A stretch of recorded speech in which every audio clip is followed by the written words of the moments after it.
Okay, guys, I think we have quite a few people to start.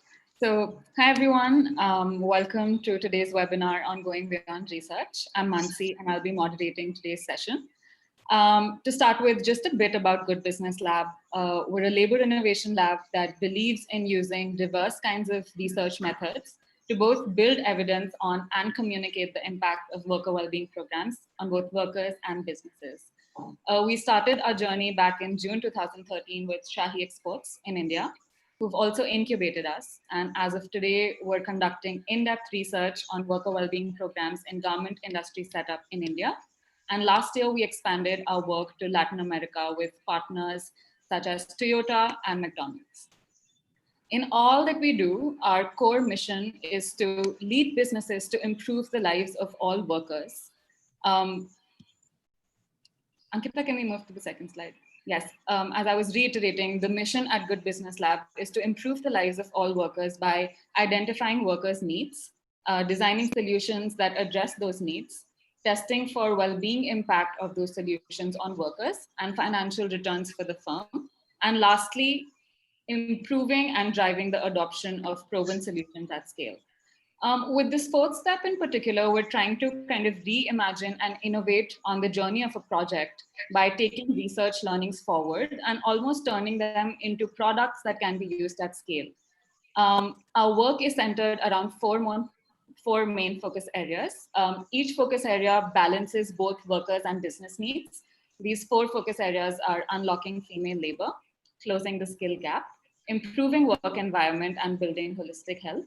So just to give an example, for instance, in unlocking female labor, we try to balance both worker needs, wherein we try to enable women to engage in paid work, and we also help firms reach untapped labor. Today, the focus of our webinar is on the, can we move to the previous slide, please? Today, we'll be focusing on the third focus area, which is improving work environment, wherein we try to provide a friendly and conducive work environment for workers to thrive in. With that said, today's webinar is actually second in a two-part series we've conducted as part of the Global Evaluation Week. Just to give a quick introduction, Global is a platform for knowledge sharing with the main aim of promoting evidence-based policymaking and improving development outcomes, both things that we truly believe in at Good Business Lab. The first webinar that we hosted yesterday was titled Worker Voice. For those of you who couldn't make it, we will have a recording that will be up on our YouTube channel soon. But just to give a quick summary, in the webinar yesterday, we discussed what it truly means to enable workers to have a voice, especially in a high-pressured garment production environment where majority of the workers are female and the supervisors male. And we also discussed how in such a scenario, technology can be leveraged to drive cultural change. Today's webinar, in that sense, is a nice follow-up to that discussion where we will focus on going beyond research. We'll talk about how we reimagine the communication system in the garment industry by leveraging research findings and develop Inache, a homegrown tool, worker voice tool, which has come in handy, in the current COVID times as a good surprise. I'll let the suspense on Inache linger for a bit and take a quick detour to introduce the house rules before we invite our first speaker for the day. Our housekeeping rules are pretty simple. We have 4 speakers who will be presenting today.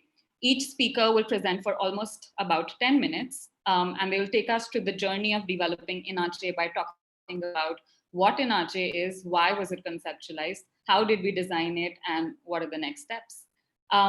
The format that we will be following will be all speakers will present their presentations, and only towards the end, when all speakers are done, we'll be open the floor for questions. But I request everyone on YouTube and on Zoom to keep posting their questions, so we'll keep filtering with respect to specific speakers. We'll also try to address as many questions as we can, given within the time limit. For those of you who are with us on Zoom, I just kindly request you to please keep your audio and video off, to maintain decorum in the Zoom window. And please use the chat box to voice your opinions or any questions that you have. And if you haven't already, please introduce yourselves in the chat box because we'd really like to know, who is with us today. All right. With that, I'd like to introduce our panel. I will be introducing each speaker in detail when their time comes, but just to give you an overview, we have 4 speakers with us today: Arvind Patil, Chitra Ramdas, Achyuta Adhvaryu, and Anant Nyshadham. All right, so let's start with our first speaker, Arvind Patil. He's the design and program manager at the Good Business Lab, and who spearheaded the design research efforts for Inache. He will be introducing what Inache is, how was it conceptualized, and what did the entire design process entail. So over to you, Arvind. Hey, Vanshu, thank you. Good morning, good afternoon, and good evening to all. Okay, so our journey started back in February 2019, where we started with this problem brief to design a grievance management software for Shahi. Uh, Instead of diving into problem solving mode, we took a different approach to understand the context. Now, how did we understand the context? We will go through that in next slides. Ankita, next slide. Okay. So what all things you design? You must have seen many products around you, services around you, systems around you, processes that we enjoy. Uh, we end up designing these 4 things, and at the end of the day you are supposed to communicate your value proposition to your end users. So in this project we designed all these 5 things: how and when and where. We will go through that. Ankita, next slide. Okay, before designing anything, it's important to understand the context. How will you understand the context? There are many methods. First one is depending upon someone else's experience or literature, or you do your own research, or you uh, participate in the context. We did all these 3 things. First thing was preliminary research. In preliminary research, we tried to understand the market dynamics and existing offerings by various tools. Then second important aspect was, as most of you have seen in yesterday's presentation, uh, we went through the WPO data thoroughly. We tried to understand the nature of the cases. And third important aspect was understanding Shahi's own database that they have accumulated over a period of time. The next uh, task in this research was primary research.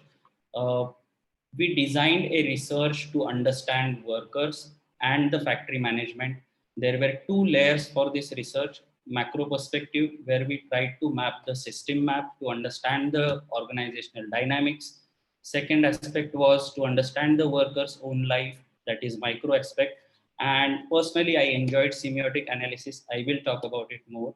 And third thing that I really enjoyed was working as a worker on the shop floor. So we did a short ethnography for 2 to 3 weeks, where I tried to understand the workers' universe through personal participation.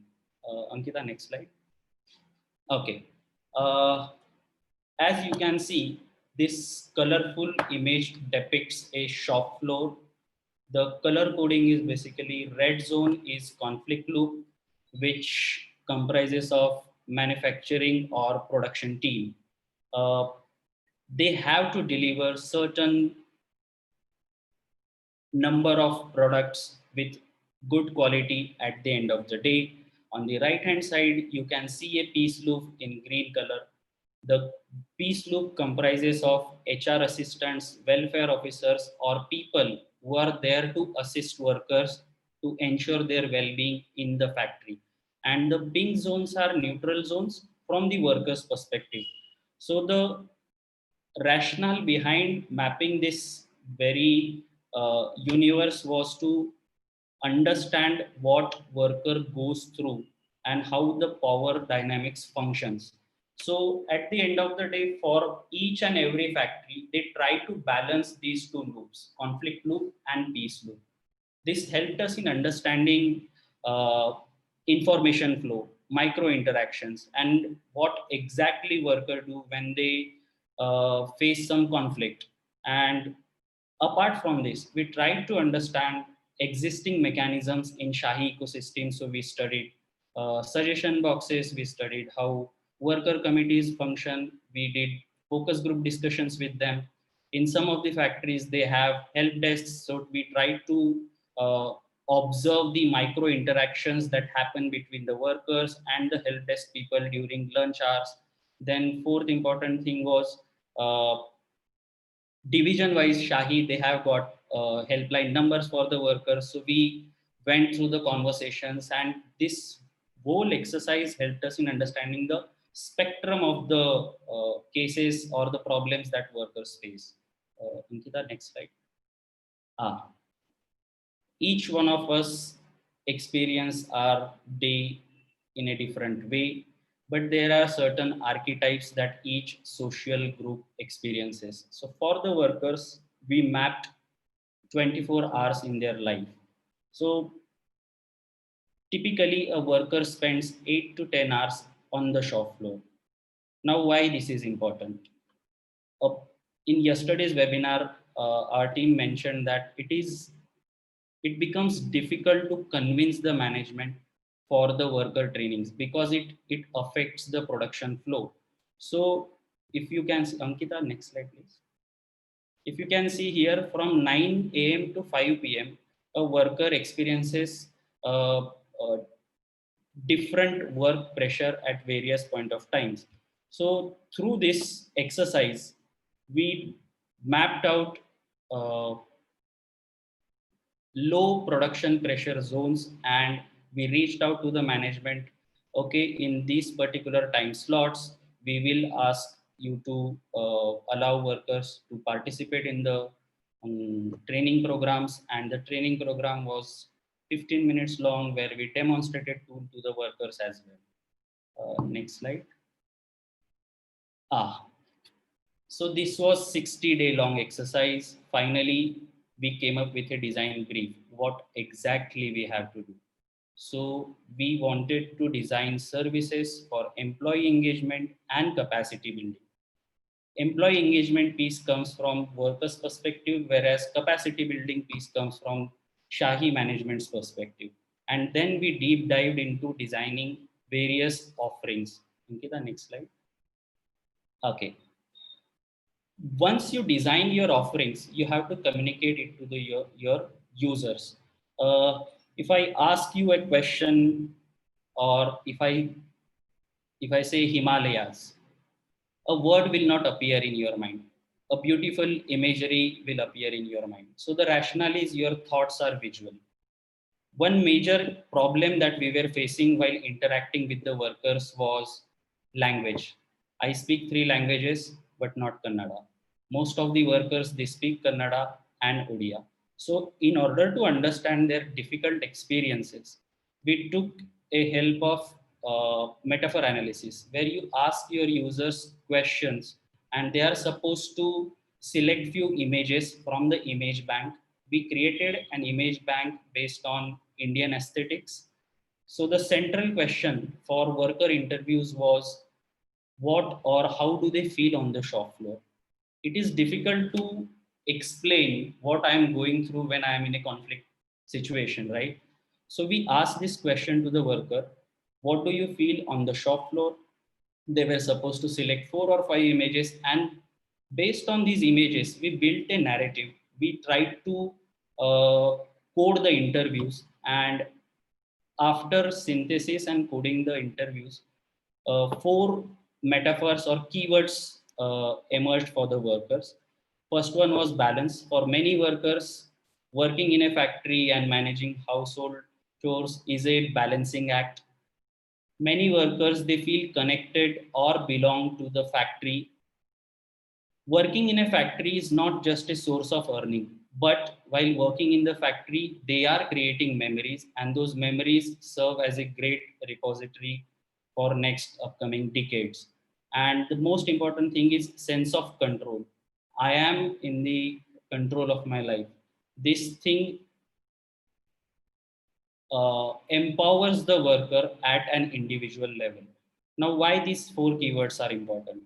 You have to have a convincing brand story in order to communicate or communicate your value proposition. In Kannada, many poems have been written for squirrels. In India, there is a popular narrative about squirrel helping Lord Rama in the construction of bridge. Why these two things are important for us? For masses, the experiences of that squirrel are relatable, and this is how we came up with the brand name Inache. Inache is basically squirrel in Kannada, and we rebranded the whole exercise from worker voice tool to Project Inache. Uh, Next slide, please. Okay, so this slide summarizes the project. What all things did we design? We designed incentive systems for the HR and OD representatives. We designed grievance management SOPs for case management or case handling. We designed the software Inache. And with the help of external legal consultant, we designed capacity building services for this whole project so that while empowering one entity, you should give some uh, knowledge base to other entities so that it maintains the balance in the ecosystem. After doing this, we had to define the value proposition. What's in it for them? So we designed two training programs. First one was for the software users, means HR people and OD representatives. And the next one was training programs for the workers. So we designed 15-minute long uh, program for the workers, and we kept it interactive so that each individual will have some takeaway about it. We did not brag about that we are doing something for you, but each individual had this sense at the end of the training that okay, this is a nice gesture, people are trying to understand us, and let us participate in this whole exercise. So what is Inache? Inache is not a technological innovation. It is, I see it as a cultural revolution in a dense fabric of garment industry. It's a very dense, intricate, and delicate fabric. So we are trying to uh, make some cultural innovation through this exercise of digitalization. Ankita, next slide. Okay, so we are live in 29 factories at this moment. We are reaching out to 57,000 workers, and uh, in next year, Ankita, next slide, please. So as I told you, currently we are in live in 29 factories. We are reaching out to 57,000 workers, and in next 1 year, we want to go live in all the Shahi factories, that is 56 factories, and uh, reach out to 120,000 workers through this project. Over to you, Nancy. Thank you. Thank you so much, Arvind. That was, I think it's a great start, to start a webinar with a story, especially one that has a moral towards the end. And we have other speakers to add value to this narrative. But before we do that, I've seen some people on YouTube appreciating some of the visuals you've shared. So just to let you guys know, some of these visuals that were used are actually part of our annual magazine, which is an endeavor on part of GBL to make research more comprehensible so it can reach masses beyond just the research community. And with that, I'd like to introduce our second speaker for the day, Chitra Ramdas. She comes with 18 plus years of experience in the garment industry and is currently the general manager of organizational development at Shahi Exports. And today, Chitra will be talking about why going digital is important for the garment industry and what her and her team's experience has been with Inache too. Chitra, I think you're on mute. Yeah. Thank you so much, Mansi, for the and thank you for beautifully explaining the design thinking phase involved in making this tool. Myself, Chitra, I'm representing Shahi Exports. I'll be taking you through the implementation phase of this project, technology-powered worker voice tool. Slides, please. Next slide. Talking about Shahi, a little bit about Shahi, largest garment manufacturer and exporter, second largest employment after agriculture, for and we have with the 70% are female employees, and especially talking about the scale, we have 61 factories, and the diversity is like we're spread across 10 states in India. That actually talks about the volume. We're talking about garment industry, the question comes like, why are we talking about worker voice, or is worker voice really important in the garment industry? Next slide. So yeah, when we talk about worker voice, this is essential for the garment industry. Straightly goes on like when you talk about the business requirement, yes, there are labor laws which says that man have worker voice or the grievance redressal mechanism in factory, the brand COCs, and also when we talk about compliance and beyond. But however, it is important for us to look at the social requirement side of it. Garment industries are labor intensified. Like if you visit any factory, you would see a lot of workers, more than 2,000, 3,000 workers in factory, largely women powered workforce. Talking about the profile, mostly they have low literacy and financial issues and health issues.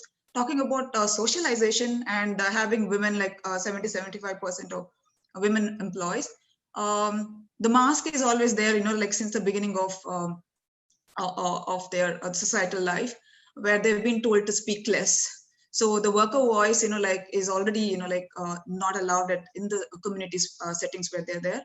Talking about the factory dynamics, the 70-75% are women employees, but talking about another 30% of the men are in a most managerial position or the supervisory position. So there is a factory dynamics attached to it. And mostly young population when we have migrants attached to it, and they have other priorities. The stigma attached to the industry where we talk about garment industry is known as a sweatshop or screaming, and if you look at the media and other stuff. So overall we see that worker voice, people assume or think that it is less, but however for industry looking at both the business and the social factor, we fairly believe that worker voice is key for the organization. Now, talking about worker voice channels that are available in the factories, we have committees, we have helpline numbers, though it is very small. Suggestion boxes are working very well. And then we also have welfare officers and counselors who are available in the shop floor. Now, like when we have all this worker voice channel, why are we talking about digital communication platform? Next slide. So the limitations of the current grievance redressal platform is like delay in resolution of issue. For example, if the suggestion comes in a suggestion box, the suggestion box may be opened by the OD team or the HR in the factory. They may take 15 days to open, or and then opening the suggestion box, taking the issues and resolving it. The inquiry process may go on for a long. So there are chances of delay in resolution of the issues. Less numbers of issues are being reported. Like the last year, if I take some of the numbers of the issues or the complaint received in the suggestion box, I have around 400 complaints received, versus this year when we started Inache, and with just 2 months, we have received around 1,185 issues logged in the digital worker voice tool. Lack of trust in processes, mainly like in the current grievance redressal mechanisms, there are chances that retaliation may be issue, like workers' name may not be confidential, there is so the trust in the existing process, it takes a longer time for the workers, because anonymity or confidentiality, there are chances of not having it. Feedback mechanisms, it's the present system of grievance channel, it's not two-way communication, wherein worker may write a complaint, but we may not give feedback, or worker may not get the feedback, or some workers may get and some of the workers may not get. So these are the limitations why we felt that there is a necessity of having a technology powered worker voice channel.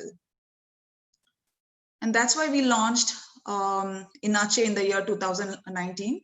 It is a low technology solution.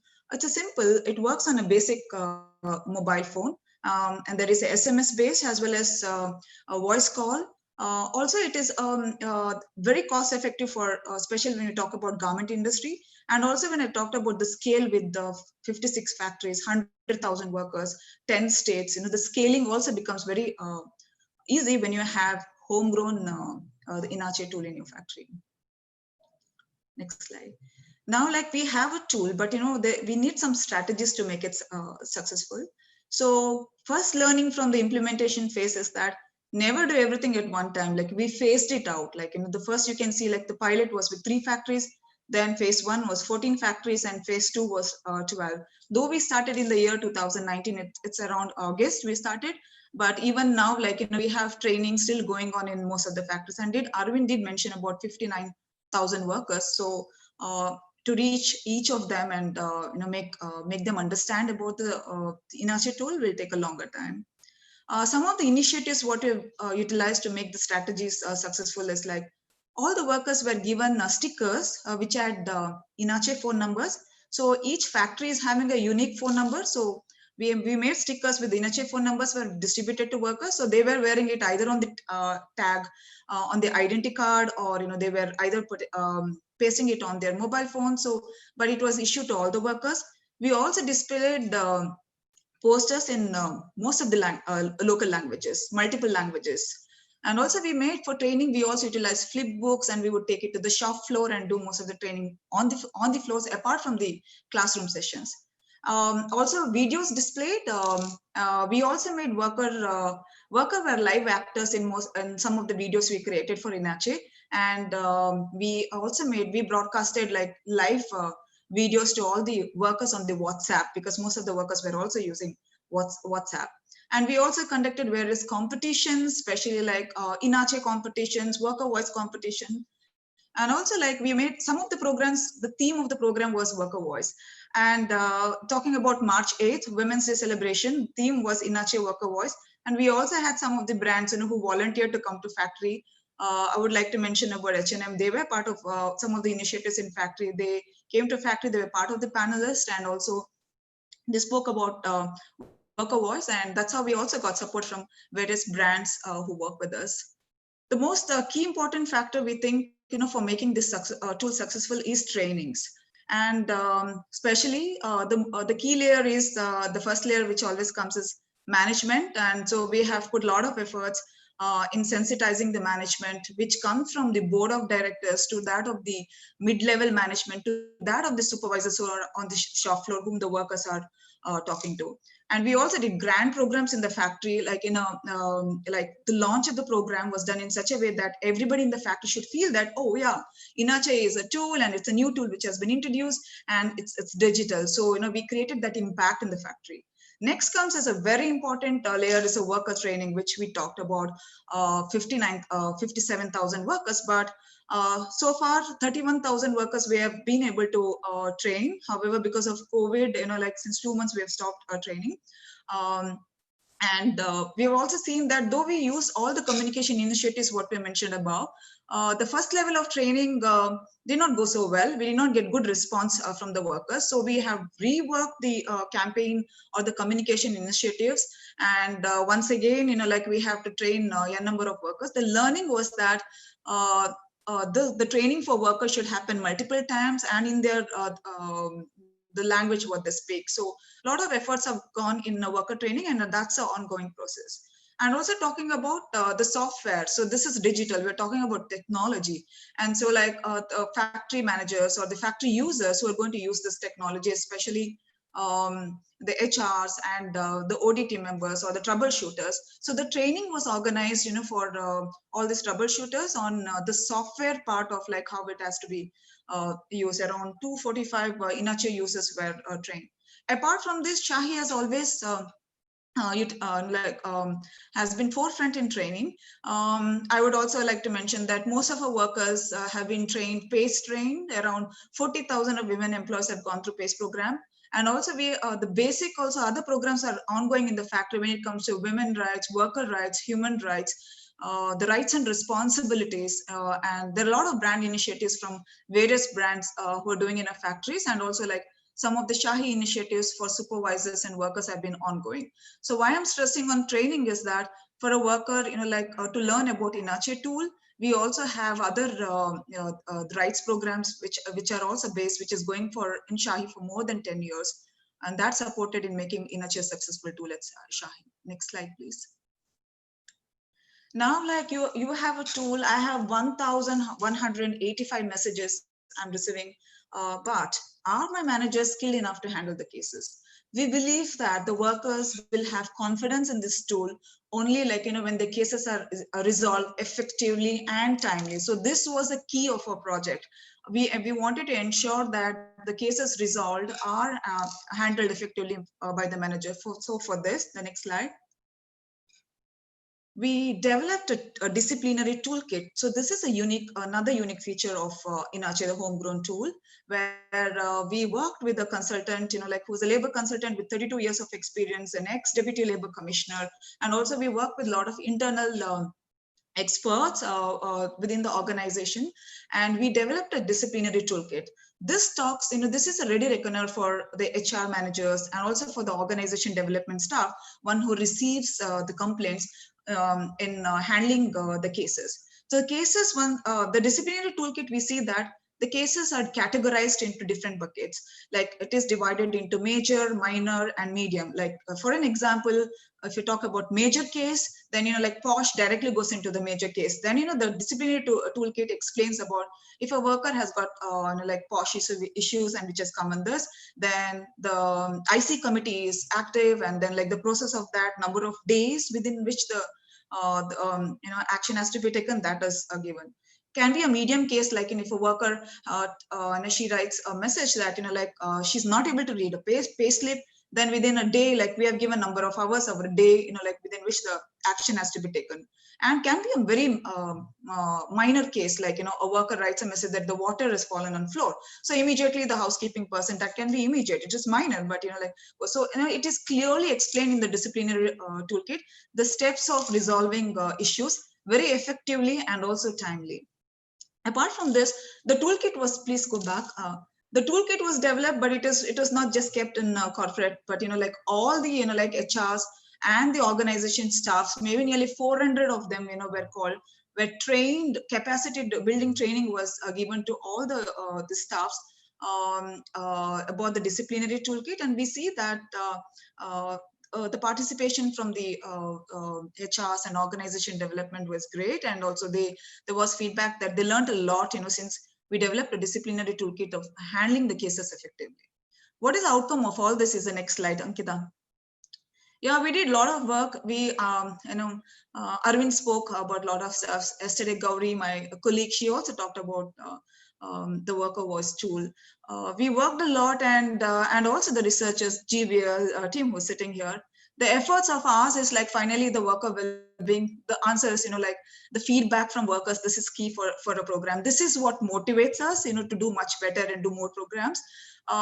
So one of the case studies, like one of the worker, she mentioned that like she had an issue regarding the PF loan, and she sent a message, and immediately she got a confirmation message, and she was really stunned that somebody is replying back that her complaint is logged, which is as a ticket number. And within 2 days of a request for a surprise, like she also get further, she gets a call from the HR and who's inquiring more about the issue. And then like the issue of the PF loan, the way it has to be resolved was closed by the HR. And in the case, when it is reported, we also have case closed. And so it was closed, and we also asked for the feedback from worker. She was quite happy for, like the fast closure of the issue. And the second case is also like pretty good, like where one of the workers, she complained about not having trolley in the dispatch department.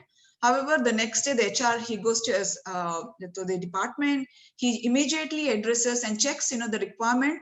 And because of the message from her, the entire batch is benefited. Like, the trolley was given, like the necessary arrangement was given.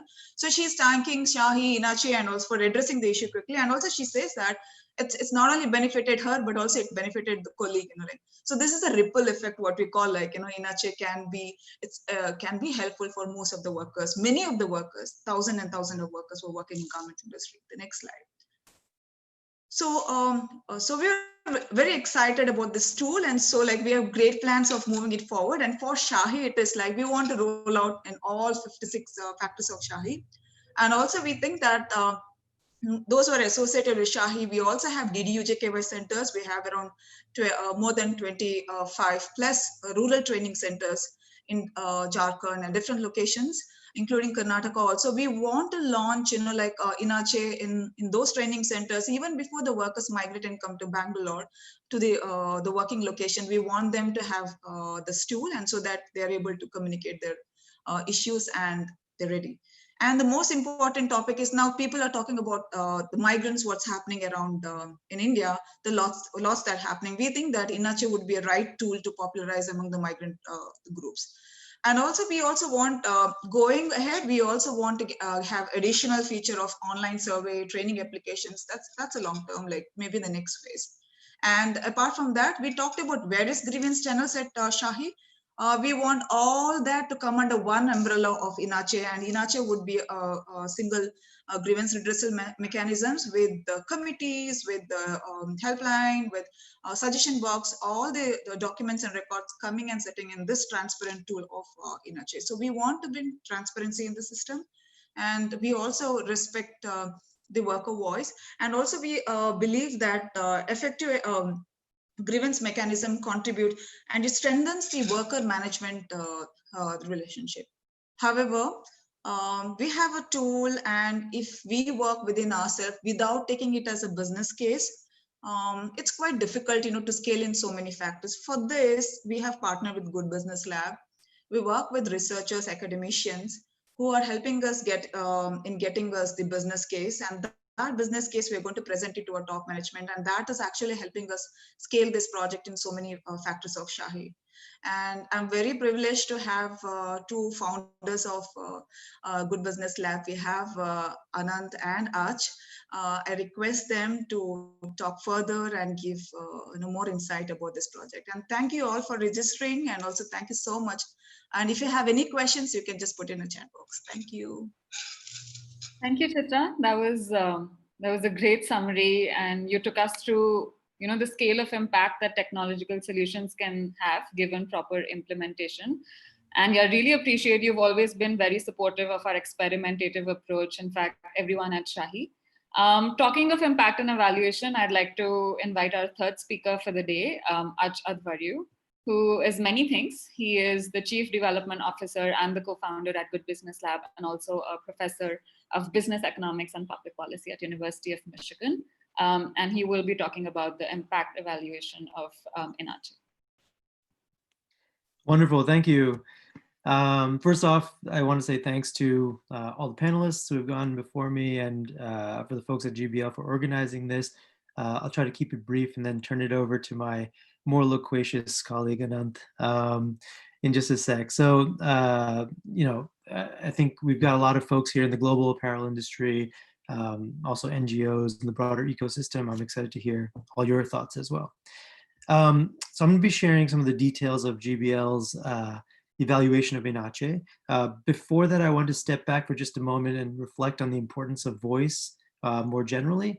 We discussed this a bit when Arvind spoke in yesterday's webinar, but the basic idea is that the concept of voice and relatedly sort of psychological safety is really important for almost every aspect of our lives, from the mundane to the profound. So voice determines the quality of communication in all of our personal relationships, family, friends, etc. It affects our relationships with our places of work, like we've been discussing here. It also affects how we perceive ourselves in our communities and the sort of broader political system. We're seeing that right now manifested in a really stark and tragic way with the events in the past few days here in the US. And these events have really highlighted the persistent injustice that is often visited upon the Black American community here. And I think it relates to what we're discussing here today, because that injustice and the protests and even the violence that we've seen over the past few days are due to a sort of centuries-old lack of voice, feeling that sort of whatever you do as a community to change your lot in life, the system remains the same. And a lot of folks have been kind of turning to the words of Martin Luther King during this time, and he really put it appropriately for what we're talking about here, when he said in his speech in 1967 that a riot is the language of the unheard. So that I think is the sort of power of voice to shape events in all parts of our life. So zooming back in here to our particular application of this idea, the project here has been really wonderful because, as we've heard from Arvind and Chitra, we've designed and iterated on Inache through a ground-up sort of human-centered process. And of course, as the participants in the webinar spoke about yesterday, this builds on 2 previous trials that GBL actually undertook, in which we learned about the impacts, but also the shortcomings of existing worker communication or engagement platforms. So there are a couple key differences I want to highlight between what's been done in the past and what we're doing here.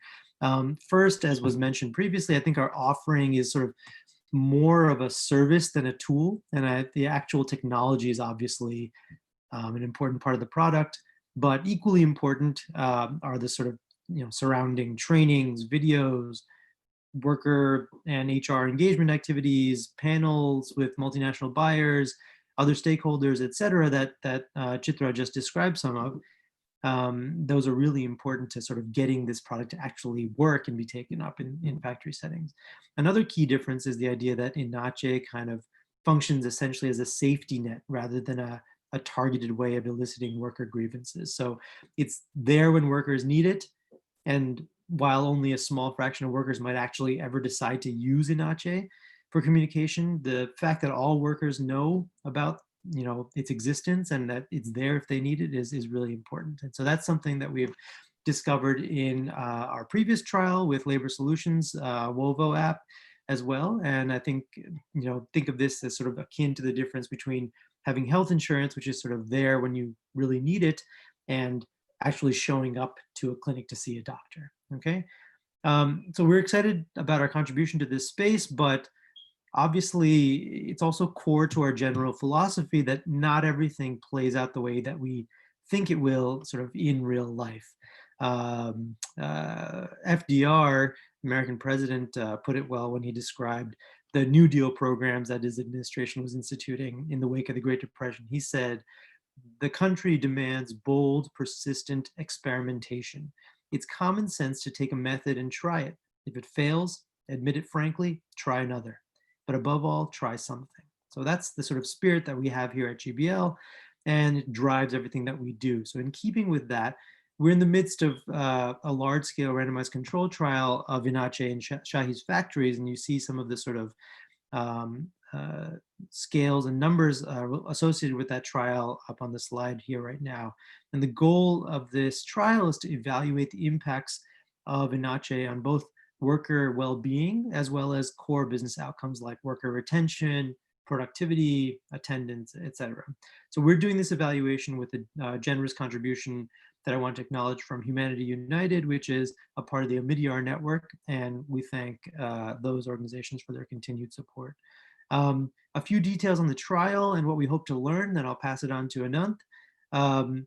So in RCTs, randomized control trials, we randomize the allocation of an intervention or a program, and that allows us to identify the effects of the program in the most scientifically rigorous way possible. So that's what we're doing here. We randomized factory units into one of 3 possible groups. So for the first is a sort of control group that is going to sort of have no intervention, continues sort of status quo, production, HR practices, etc. The second group is an Inache's only group, which is basically that in this set of factories, workers are given access to the tool, all the complementary trainings that we just described, but nothing else. And then finally, we have a group of factories in which we give workers access to Inache, but then we also change the way that HR managers are incentivized to handle worker communication. So in this third group, we did this through gamification incentives. So all the factories in this group compete for prizes for achieving the highest rates on various indicators that relate to basically rapid and appropriate responses to worker communications. So we believe this is a critical part of the trial, and it's a critical part of the service offering that emphasizes the need to sort of, as Arvind mentioned earlier, change the factory culture and change the culture of HR. So we look forward to these results, and we look forward to sharing these impacts on both worker well-being and core business outcomes with you all soon. Thanks for listening in, and I'm going to pass it on to Anant to discuss the plans for scaling Inache. Thanks. Cool. I'm sorry, I'll keep butting in between each speaker so I can introduce each speaker to our guests. Thank you, Ach. I think there were some strong quotes there to kind of pull the entire narrative of Inache together. Last but not the least, as Ach already mentioned, we have Anant Nyshadham, also another co-founder at Good Business Lab and the Chief Strategy Officer. He's also an assistant professor of business economics and public policy at the University of Michigan. And he will be linking all that we spoke today to GBL's larger philosophy. Over to you, Anant. Thanks so much. I hope I can finish strong here, and then we can get to some great questions from all of you, which I'm seeing compile here. I'd like to point out that I think Ach cheated by quoting Martin Luther King and FDR. I'm going to try to be on the level of that with my words, but bear with me here. I don't know that I have that kind of gravitas. So the point of where I want to go here at the end is to talk about where we go from here. It's been a long journey, but in order to do that, I want to zoom out a little bit and place Inache, but also the trial that Ach just mentioned, in the kind of context of the mission or philosophy of GBL, and even the personal kind of development vision of myself and my fellow co-founders of GBL. This has been kind of a decade-long journey in some sense, and so I kind of want to point out where we've been, what we're trying to do, and that sets up, I think, where we're trying to go. At every stage of this journey, we've benefited greatly from close partnership with global leaders in labor-intensive industries like Shahi. That starts when we define the problem clearly with all its nuances. We benefit greatly from being embedded in the workplace for years, actually, and investigating a myriad of related issues, innovations, and kind of figuring out how they interrelate. So starting even back, in 2012 is where the ideas around providing voice to workers, how much that, there was a need for it and how impactful it could be, it started all the way back then. So once you defined that problem by being embedded in that way, you still want to then design the perfect solution or the right solution, the most efficacious solution. In order to do that, we were able to evaluate the importance of kind of each element that turned out to be represented in Inache that Arvind kind of mentioned so well, or covered so well. That started with, for example, an analog solution, the most kind of high labor intensive thing. Let's just go and directly ask each worker about their satisfaction on various aspects of their relationship with their employer, and see if that is impactful. And we found that was back in 2015, 2016, and we found that it was hugely impactful, but obviously clunky and hard to scale and hard to implement going forward. And so then we said, okay, well, let's go see what these off-the-shelf kind of digital tools might provide in terms of delivering as much of that impact that kind of clunky, analog, high intensive kind of solution delivered. And we found that there was kind of efficacy in using some of those existing tools, but they provided, for example, this anonymous communication in a kind of a continuous sense. There was always that opportunity to engage from the worker's perspective.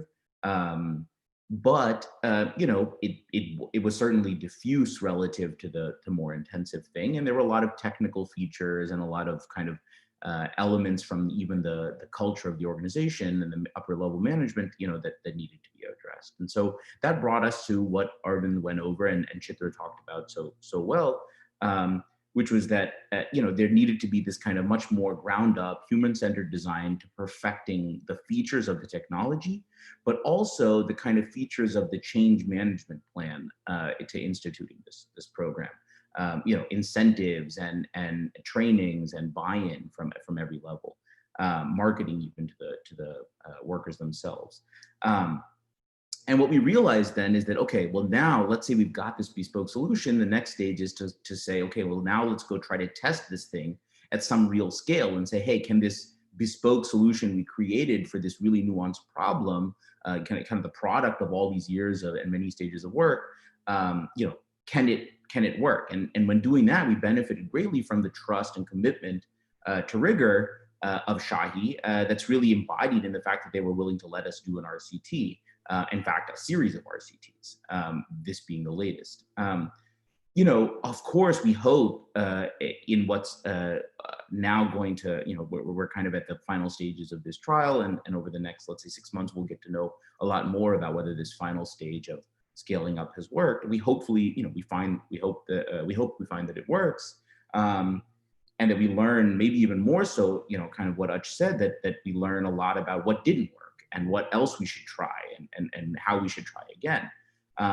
But there's the remaining challenge now is, even if we find that a lot of elements of this worked, and we've done, you know, the fruit of our labor is that there's something effective here, implementing at scale and proliferating beyond the walls of Shahi into many industries and countries and so on, this kind of custom solution is a challenge. And in fact, in some ways, it's a bit of an oxymoron. You think about it, I just defined this really large problem, the complexity of it, the nuances of it, how long it took for us to get there. And yet now I'm trying to say, well, okay, well, now that we know what works in this really kind of customized, context, deliberately designed solution, let's go try to make it universally effective and scale it up. You know, that's a natural tension that you know, is challenging.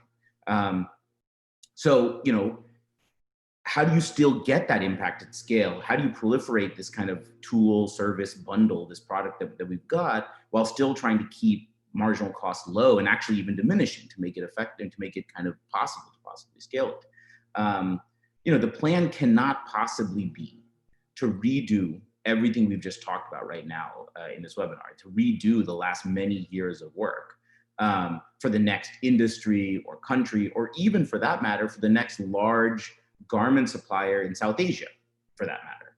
It cannot possibly be that we have to redo this exercise over and over again. And yet, we also can't just stop here. The fact that one of the most sophisticated and largest players in the industry, you know, came along this journey with us proves that, number one, it's difficult, but also that it's a super important problem that needs to be solved. You know, as Ach mentioned in his comments, the current times, the gravity of what's going on with COVID, and even, for example, now in the US with protests and so on, it amplifies the kind of evidence of the need for this sort of thing in a real way. You know, right now in India or anywhere else for that matter that's dealing with these types of contractions from the COVID crisis, communication with workers has never been more crucial. So the ability to dispel misinformation, to address fears and uncertainty, to communicate health and financial policies, both of the firm and of the government, to coordinate the reopening or the restarting of work in whatever way is possible, all of that is really crucial. So given that you know, it's clearly a super important thing to do, but it's a super difficult thing to do, and one that took a long time to get even as right as we've gotten it so far, you know, what do we do next? And so that's where we are going to start by practicing kind of how to double the scale, even within Shahi itself. We're going to learn from those challenges, you know, and figure out how you maintain efficacy.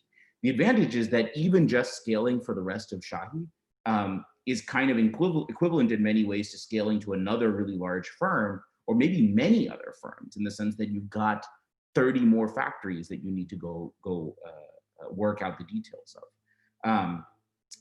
Next slide, please. But we've also learned time and time again that proving it can and should be done, and even, for example, how to do it, is not the same as enabling even the most sophisticated, capable, well-intentioned, motivated, committed employer to actually adopt or sustain something. You need to actually, you know, in some ways make a blueprint and then execute the blueprint. So all these features that make Shahi what they are, and other peer suppliers in the garment industry, or peer large-scale employers, sophisticated employers in other industries, you know, willing and able to deal with this problem, it makes them great clients or customers to, let's say, a B2B company that's willing to sell this tool. It doesn't make them necessarily themselves the best change agents. You know, these companies, they make clothes and shoes and cars and food. That's what they're good at. That's what occupies their entire to-do list every Monday morning.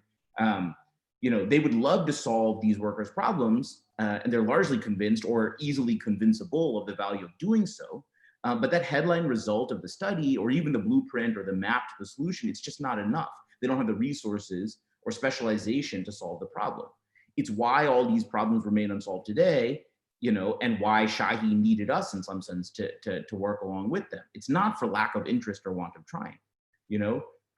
We were happy to help Shahi solve this problem, and it was a lot of work even for us. We learned a lot along the way, and we're still learning a lot. We'd love to do the same for all the largest employers across all the labor-intensive industries, across all the developing countries, but it's not possible to do it quickly and universally alone, especially if we still want to start working on, in parallel on the next solution to the next pressing, persistent problem. So what we feel is we have to seed a market with this product and show by example that there exists tremendous need, gains from adoption, and therefore demand for this solution. And we want to prove by example that it can also be profitable to meet this demand. That's basically the GBL vision and philosophy. Carefully define in a nuanced way a core but persistent problem. Rigorously design or redesign the most effective solution from the ground up. Scientifically test, as agnostically as possible for the efficacy of that design solution, and test that you can maintain the efficacy of that solution at scale, but then seed a B2B market with this product offering and demonstrate a viable business model around it. We hope that the market gets flooded with competition, innovation, collaboration, and maybe even that we would get run out of it while we're meanwhile working on the next problem, that we would, a wave of supply would come to meet this demand in that market. That's what we're currently doing, in parallel for Inache, but also for other problems and solutions. For example, for screening and training of frontline supervisors and middle managers in these types of workplaces. They're so critical for workplace culture and performance, but they're often ignored when it comes to interventions. And we're trying to do this across industries like garments, fast food, automotive, manufacturing, retail, and across other regions of the world. As you can see, it has been a long journey, but we still have a lot of work to do. So thanks so much for taking the time to listen to our progress so far. But also, we'll keep you updated on how it's going, what we're learning, and hopefully how we are improving along this path. Thanks. Thank you, Anant. It has been a long journey indeed, and it's not complete because we have a lot of questions from the audience. And we'll transition now to the question answer round. I'll read out the questions and request the speakers to address it one by one. The first question we have from Zoom by Mansi. It feels weird saying that. And this is for Anant. The question is, with the recent suspension of labor laws, where do you think Inache stands and worker voice plays a role in the current scenario? Yeah, I'd be happy to speak to that first. It's a really good question. I think, we're seeing some really rapid transformations in the labor law, and there's a lot of debate around what is going to happen to worker protections in India and what role various stakeholders in this process should be playing. And I think it's a very complicated question, probably one that we can't fully answer here, but suffice it to say that in some sense, worker voice technologies interact very intensively with the existing labor rights infrastructures. So, for example, when you have unions, unions essentially serve as a form of voice for workers. So union representatives are conduits through which you can express workers' grievances or persistent problems with workers' conditions in the workplace or issues around salary, a host of other things. And in a lot of low-income countries, and in particular in India, in certain industries, workers often don't have really strong union-related protections and don't have a voice through unions. And I think in those settings, worker voice technologies can actually fill a gap in voice that needs to be filled in these settings where workplace conditions can sometimes be not the greatest, and that there are very legitimate sort of grievances and complaints to be aired out. So I think as we're seeing some of these labor protections being loosened in various states in India as a kind of response to the struggles that employers are facing after the impacts of this pandemic, I think there's a huge gap to be filled, and it's a place where worker technologies that enhance voice can actually come in really handy to be able to, at least temporarily, take up that mantle and allow workers to communicate and continue to have a dialogue with firms. I think in the longer term, it's hard to see these technologies as real replacements for, collective action of labor in the workplace. I think it's really, really important, that workers are properly represented to the sort of broader ecosystem, to the political system, et cetera. And voice technologies sort of in a vacuum are unlikely to offer that solution, holistically. So it's an important stopgap measure. There are broader issues of labor rights that still exist and that no worker platform can solve on its own. Yeah, for sure. I think it's a small but a very important step in the right direction. And this kind of also links to our next question, which is for Arvind, which I think tries to ask about the different features of Inache tool. This is by Aishwarya, again from Zoom. She's asking, would you be sharing the software portal accessed by the management through the tool? How do you segregate and compartmentalize the grievances sent across by the employees through the voice and text to ensure speedy redressal? Presuming that the employees lack adequate literacy in such tools, does the system really ensure employee anonymity? So it's a very holistic question, Arvind, if you can address that. First thing, I'm sorry, I won't be able to share the dashboard here because it is Shahi's property and we have some sensitive cases registered. Second part, the whole tool is designed around a keyword maintaining anonymity, because as Chitra mentioned, there have been cases in the past where shop floor people figured out who registered a complaint and so on. So the complete workflow is designed keeping in mind that anonymity would be maintained. How are we managing the cases? So when worker sends an SMS or voice call to the system triggers a case number for the worker for future reference. And for people who are actually troubleshooting the cases, the only identifier is the case number. That's it. Second piece is about literacy. I personally believe that women are great storyteller, and through voice calls, we have received good quality of data to identify the cases, and the volume was 60 to 70% of the cases received were in the form of voice calls. The very feature was provided keeping in mind that most of the workers, they use feature phones. So there is a problem of literacy, technological literacy, I would say. The only three tech products they are familiar with are ATM, television, and their cell phone. That's it. So, right. So this was the second part. Segregating the cases, the system identifies at its own whether it's a voice call or an SMS, and accordingly, the case reporters, they receive notifications or emails. How do we segregate the cases? So we have created 7 case categories. 4 case categories are EHS cases, canteen cases, maintenance related cases, and banking and salary related cases. Fifth category is POSH related cases or sensitive cases.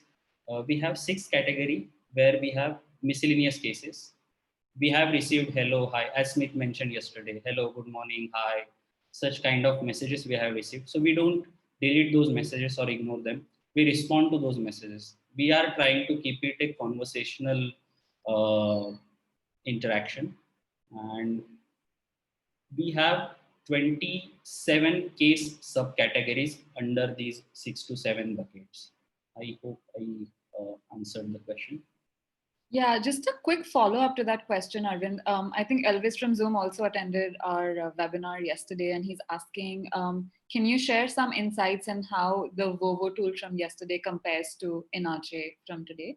Yeah, so Vovo tool had a centralized workflow where there was an admin and one admin was managing 2-3 factories.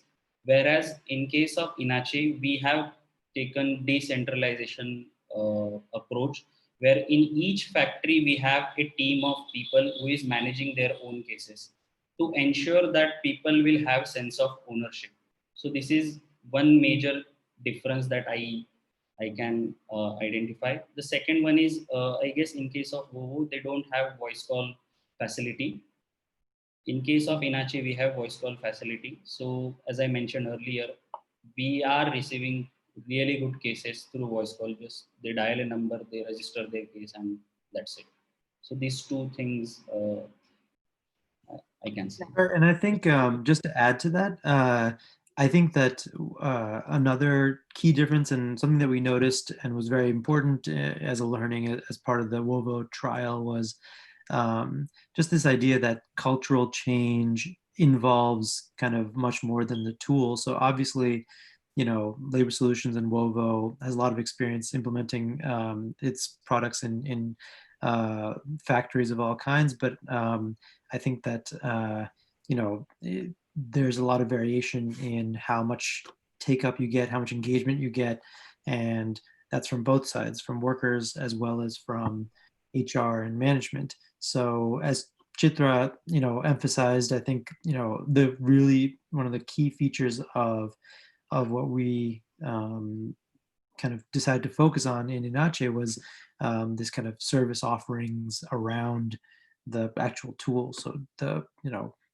trainings, kind of repeated engagement and panelists and, you know, posters and all kinds of stuff to remind workers that this is something that they can use if they need to. And on the other side, providing the right kinds of incentives to make HR, you know, really dial in and prioritize worker communication through the tool. I think those are really, really important. We'll see the importance of that, and that's sort of the point of that third arm in our trial. So sort of our hypothesis is that that third arm is going to have the largest impacts, and we'll see if that's actually the case. Yeah, in fact, a participant from yesterday, Aminul Da, had asked how long did it take for there to be a cultural change at the factory, and I think the answer of the panelist was it's still happening. And we have another question from Aminul Da for Chitra, and the question is, what sort of bottlenecks did you face during management sensitization and training of the mid-level management as they are very busy? Chitra, if you can address that. Chitra, you're on mute. I did mention that. Thanks for this question, and also I did mention that Shahi is, you know, like one of the focus area of Shahi is training and development. We've been doing this for many years, and I've been in this industry for more than 18 years, and with Shahi for 11 years, and I've worked all throughout, you know, like on the training and development area. We did face a lot of issues in the initial year, especially you know, like even training or talking to management and the mid-level management. But over years, that's what we say, like, you know, for this project also, we took a learning from the past, like what has worked and what has failed. And the best part of it was that we already created a tool in factory. We have a system in factory where the timings of the management can be taken. We are also aware of what time the mid-level management can be taken. Apart from that, the factory and the organization is sensitized for training. There's a very big welcome for the training as one of the key functions in the organization. So the bottleneck was little less, but however, like production being the key, our planning was much better. And we also ensured that it is not done one-sided, that it's not just the organization development team does it, but it was done in, it's a co-creation. It was always done talking to the factory production people, workers, seeing that what they do. And even if we had some bottleneck, we learned to come out of it in a different ways. Hope I answered. Yeah, that makes sense. All right. Just because we have such a flurry of questions, I'll move on to the next one. Again, if Achanand, one of you want to address this. The question is by Janak from YouTube. And they're asking, how do you see the migration patterns changing as a result of COVID-19 pandemic? And how can tools such as Inache be used to keep the workforce engaged and share important information? This is a great question, and one that's honestly, it's going to be hard to answer. Time will tell to some degree. We've got a lot of projects directly around migrants at different points, migrant workers in India at different points of the journey. Some who have, been kind of confronted with the opportunity, but might be making different decisions about whether to train, whether to migrate. Some who are already migrants but are making the decision about whether to stay, and so on. And the reality is that, this particular situation, all the offshoot issues around COVID, the future, all will kind of have complex, maybe countervailing effects on some of those decisions. To some degree, I might want to expose myself less in urban areas. I might want to be less in labor, large, voluminous kind of workforce type settings. On the other hand, the economic contractions might have really limited my opportunities in my village, or alternative opportunities in other second or third tier cities, and so on. I think the bottom line is, as an economist, the way we usually think about this is to say, one thing that happens during these types of crises is that people have a lot of fear, uncertainty, misinformation. The best thing you can do to start with is get everyone the information they need to make the most informed decision for themselves. I think communication is such a big part of that. Everyone is going to make, every migrant can make, a migrant or potential migrant, current migrant can make the decision for themselves what's best what's in their best interest, if they understand the risks of working, the risks of not working, the policies that Shahi has or other employers have, the policies that the government have.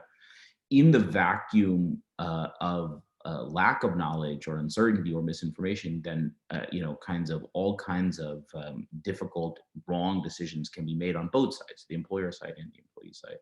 And so while I don't know that I'm addressing the core of your question, which is one that I think only time will answer, I think that we see voice tools and communication tools as crucial for reducing the kinds of frictions or issues about information flow in these types of markets, making sure that the employer can talk to the potential employee or existing employee and share as much information as they possibly can, that those potential or existing employees can ask questions and even convey their own expectations, and so on.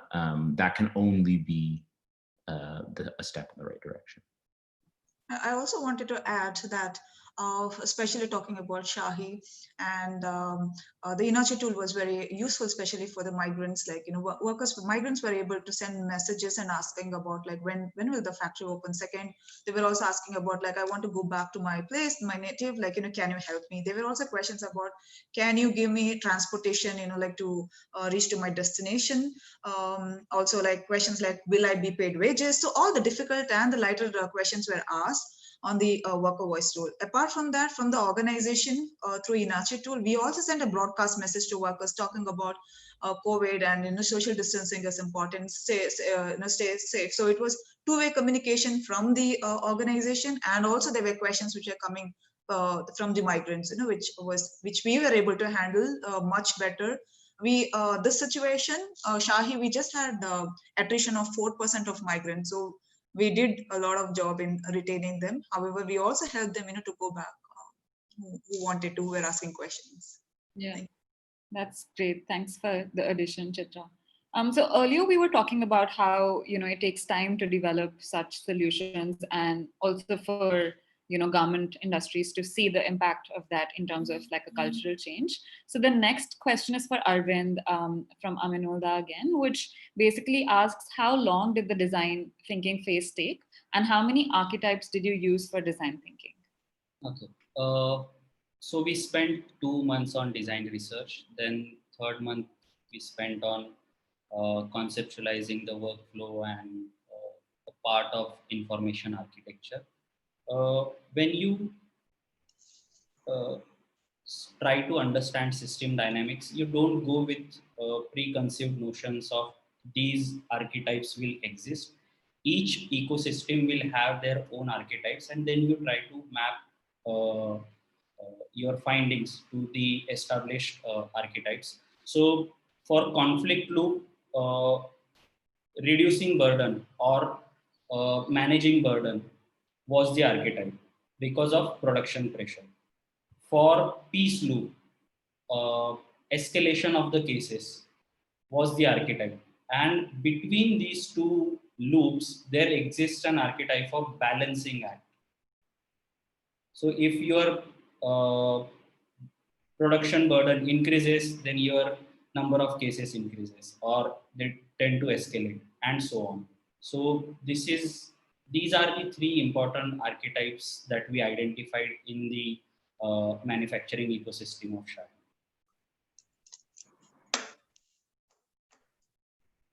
Okay, great. So our next question is for Chitra again from Zoom.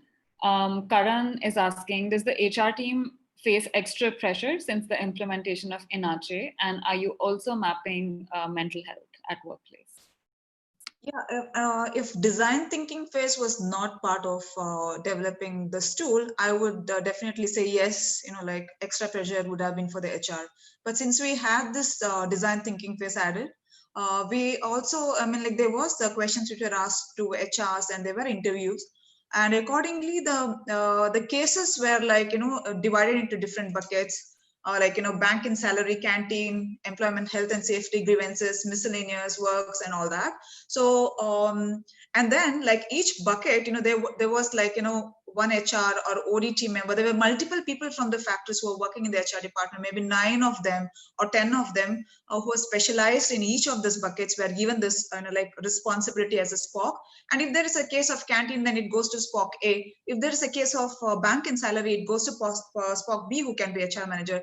If it is about grievances, then it is SPOC C, she may be a welfare. So like each of the grievances like which came in were divided into different buckets, and that actually reduced the burden of like having that pressure on one person. Rather, it was decentralized.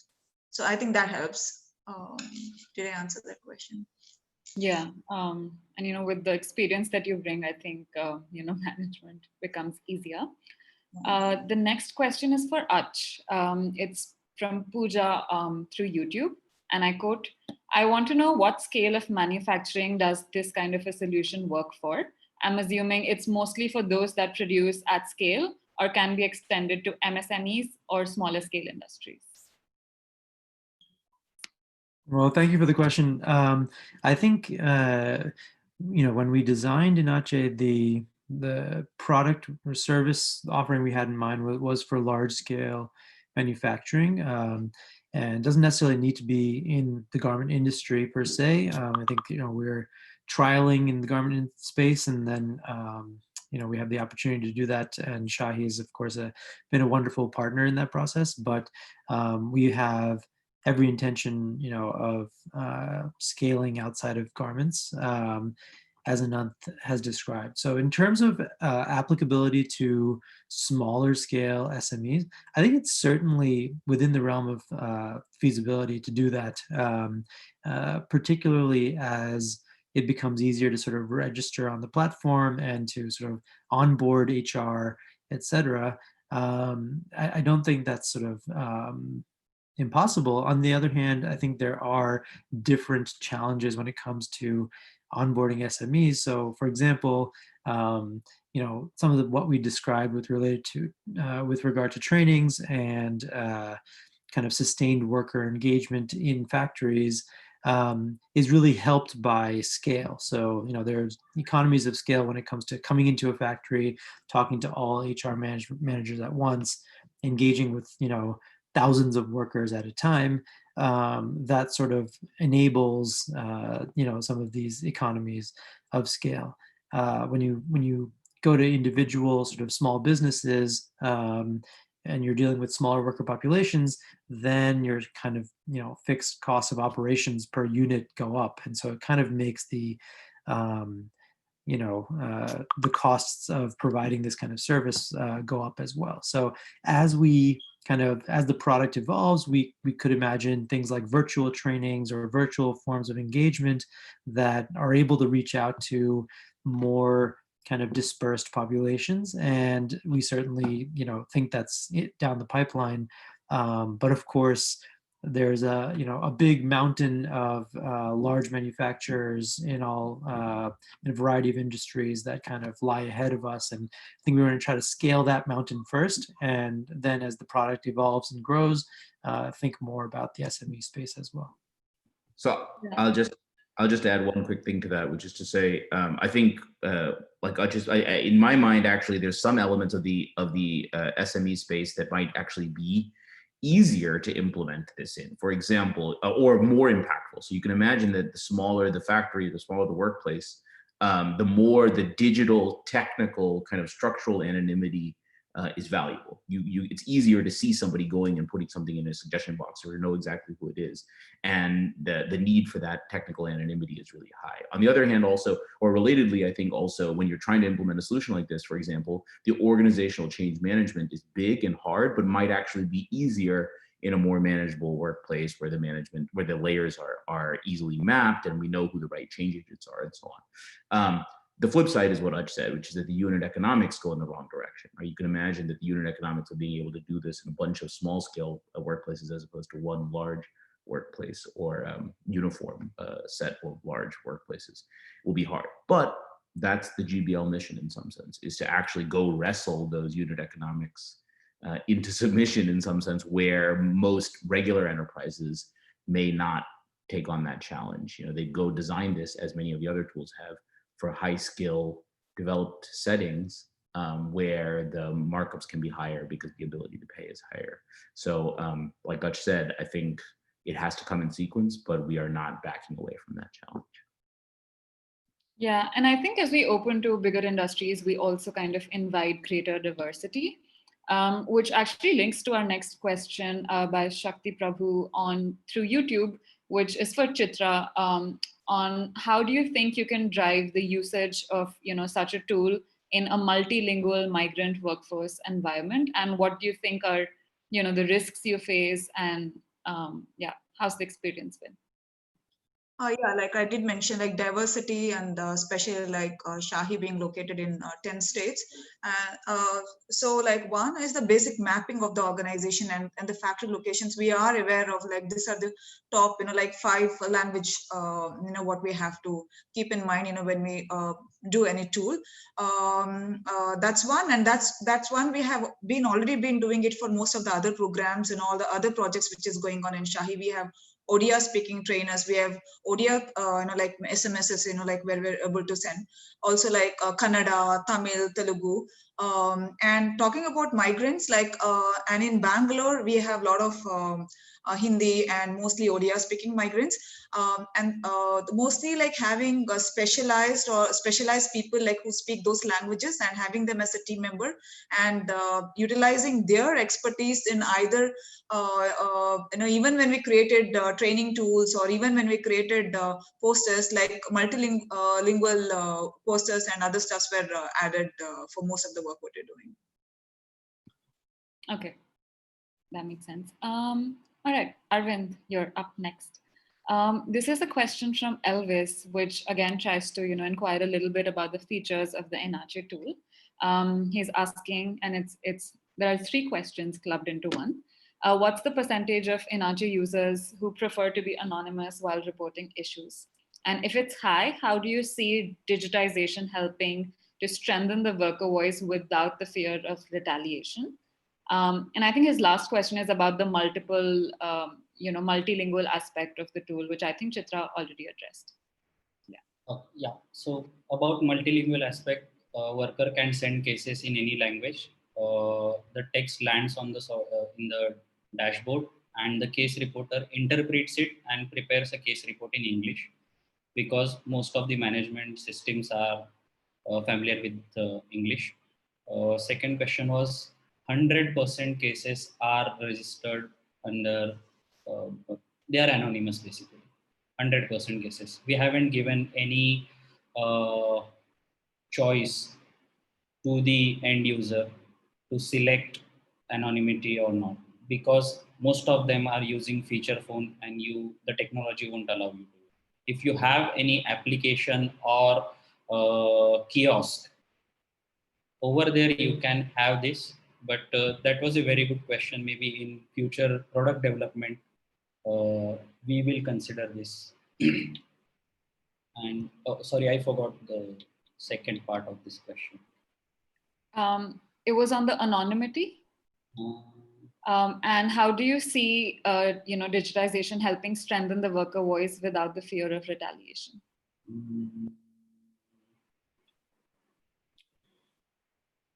So Anant, would you like to? Yeah, I think, I'm trying to figure out exactly what, but I think what Elvis is trying to say here is, if everyone is wanting to remain anonymous, and to your point, Arvind, we're kind of like defaulting everyone to anonymous. Yeah.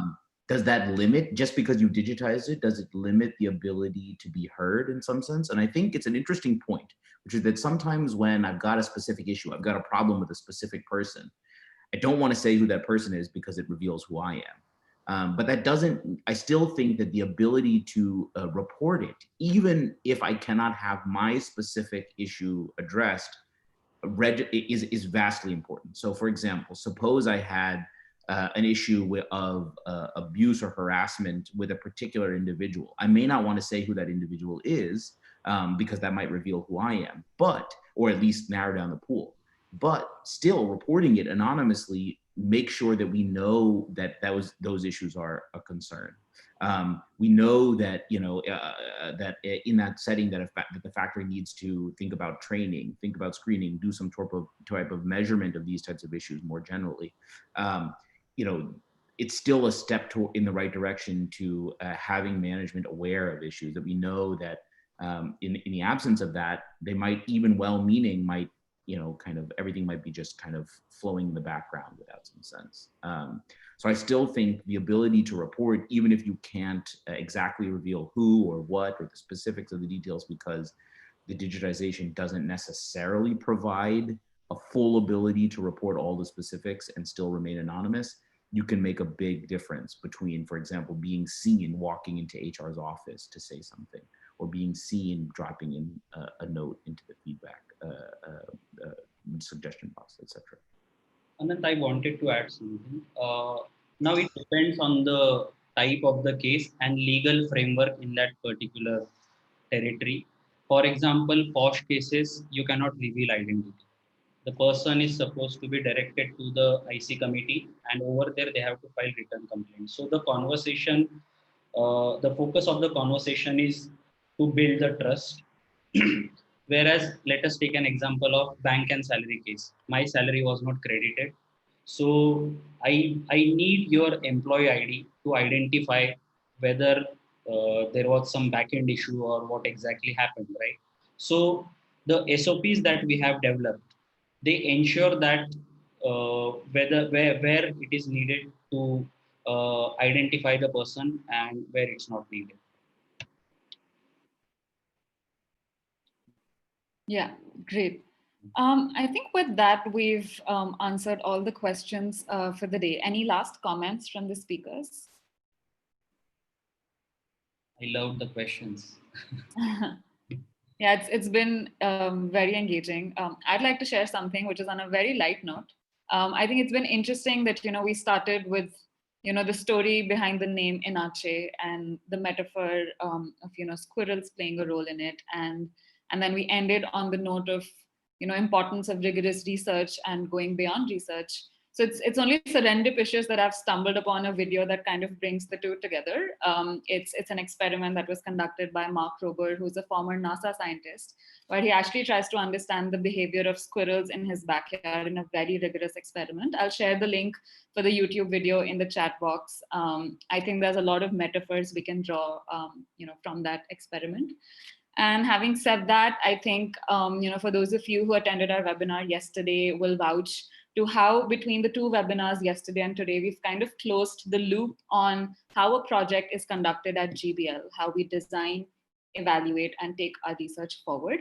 And like Anant mentioned earlier, Inache is of course one of our first of many tools that we plan to develop backed by research. At present, a lot of our time is being dedicated to COVID-related research, which you can read more about on our website.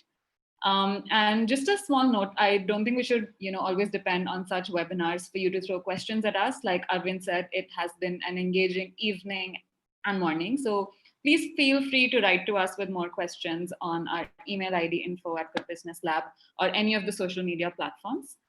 And before we say a final goodbye, I'd like to share that it's been a pleasure to host you guys. And it wouldn't have been possible if not for our team who's been working behind the scenes incessantly.